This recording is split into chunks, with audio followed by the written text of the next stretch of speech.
A semana começa também, Sônia, sob o impacto daquelas imagens fortíssimas do desmoronamento que aconteceu numa lagoa de Furnas, em Capitólio, Minas Gerais. Antes de falar sobre isso, a gente vai ao vivo até Minas Gerais. A repórter Giovana de Boer atualiza agora os ouvintes da Rádio Bandeirantes a respeito de buscas sobre as vítimas desse acidente. Bom dia, Giovana.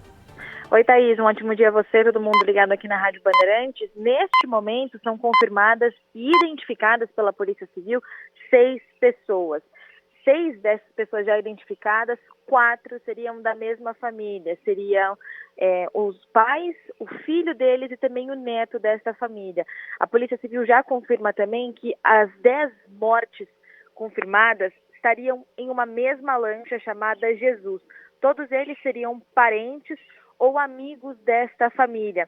Ontem, em entrevista coletiva, estavam presentes bombeiros, Polícia Civil, Polícia Militar, um representante da Marinha e também os prefeitos aqui da região. E uma coisa me chamou a atenção, Thaís, porque o prefeito da cidade de Capitólio disse que nunca haviam feito uma avaliação de risco geológico ali naqueles cânions. Lembrando que ali a região dos cânions é o ponto mais turístico da cidade de Capitólio. Isso porque, de fato, é um paredão rochoso, assim, muito bonito, as águas cristalinas, e são 2 quedas d'água naturais, ou seja, 2 cachoeiras. O prefeito ressaltou, no entanto, que há algumas normas, só que entre essas normas não há especificado uma distância mínima em que as lanchas têm que permanecer desses rochedos. Os banhistas não podem descer das lanchas e mergulhar ali naquela região, isso porque, enfim, há uma movimentação de embarcações muito grande e uma fatalidade poderia acontecer.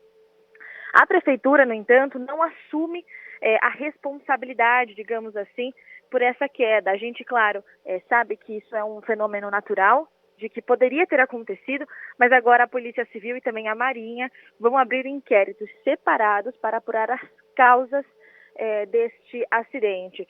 Aqui em Capitólio, neste momento, os bombeiros retornaram ao local, apesar das 10 vítimas já terem sido confirmadas em óbito. Neste momento, os bombeiros retornaram ao local para continuar fazendo buscas de restos de embarcações que possam dar alguma... para retirar esses destroços do Lago de Furnas e também para conseguir obter mais, como é que eu posso dizer assim... pedaços corpóreos, e foi assim que a Polícia Civil denominou, né, essa situação, porque de fato é um impacto de uma pedra de mais de 40 metros de altura, com toneladas que atingiu um barco completamente. Então a identificação destes corpos foi bem rápida pela Polícia Civil, é assim que eles denominaram, justamente pela precariedade com qual esses corpos estavam, Thaís. Ô Giovana, rapidinho, antes da Thaís continuar no assunto aqui, tá chovendo agora aí na região, você que deixou aí a área onde seguem ainda as investigações, né? Tá chovendo aí em Minas nessa manhã? Agora, Pedro, neste momento não está, mas ontem, quando os bombeiros retomaram as buscas por volta das 5 horas da manhã, ontem o dia inteiro foi marcado por fortes chuvas e também garoa. Elas ficavam se revezando durante o dia. Buscas essas que foram prejudicadas pelo mau tempo. Neste momento não chove, mas a possibilidade de chuva é muito grande, cerca de 60% a 80% de chuva aqui para a região.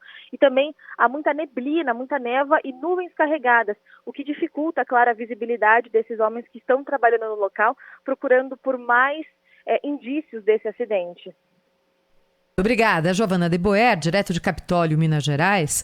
E esse caso, Pedro, Sônia, ouvinte da Rádio Bandeirantes, faz a gente pensar, é claro, entendendo aí o tamanho da tragédia e o impacto que isso tem naquelas famílias que foram afetadas pelo que aconteceu. Imagina, você vai passar o seu fim de semana de férias, num passeio, num lugar paradisíaco, e aí acontece isso que aconteceu, mas também faz a gente pensar sobre o quanto falta a gente criar ainda de normas para o turismo de aventura no Brasil, não é? A gente sabe que o Brasil tem tudo para crescer no turismo, é um dos países mais lindos do mundo, tem lugares maravilhosos que nós brasileiros não conhecemos também, E nesse momento aqui em que as viagens internacionais estão mais difíceis, pelo valor do dólar, pela dificuldade, às vezes, de comprovação de questões relativas à Covid, o turismo interno cresceu. E cresceu numa proporção que faz com que eles tenha que ser tratado de uma forma mais séria. É interessante quando a gente acompanha a resposta do prefeito de Capitólio sobre o que aconteceu ali na represa de Furnas, porque ele é questionado pelo jornalista sobre, escuta, aquelas lanchas que estavam lá, poderiam estar lá? É uma imagem, evidentemente, que denota algum tipo de risco, mas acontece, minha gente, em todo tipo de canyon que tem no Brasil, em cataratas. Olha, são vários os lugares que fazem esse tipo de visita. E aí ele, muito singelamente, diz o seguinte, poderiam, não tem nada que impeça, não existe uma lei. Então não é que há uma regulação, um controle e aquelas lanchas se suspeitaram. Simplesmente não há. Não há norma, não há controle.